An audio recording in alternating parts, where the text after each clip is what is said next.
Milyonlarla il ərzində yerin dərinliklərində mineralların birləşməsi və bərkməsi nəticəsində ortaya möhtəşəm görüntü və müsbət enerji çıxır ki, buna da təbii daşlar deyilir.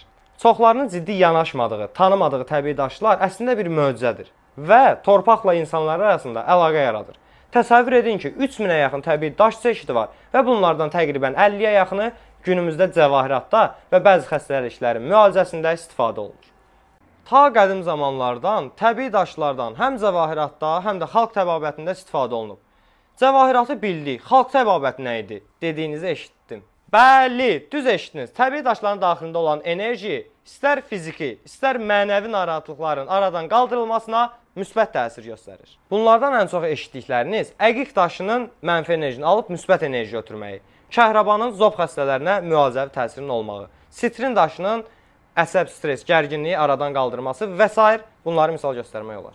Təbii daş aksesuar seçim edərkən müştərilər iki hissəyə bölünür. Bəziləri üçün təbii daşın faydası görüntüsündən daha üstün olur. Bəziləri üçün isə görüntüsü faydasından daha üstün olur. Mənim isə məsləhətim budur ki, bunların hər ikisi eyni anda olsun. Yəni, ola bilər ki, sizin axtardığınız faydalara uyğun bu təbii daş növü olsun, bu aksesuarı olsun. Amma onun görünüşü, rəngi sizin ürəyinizə yatmasın.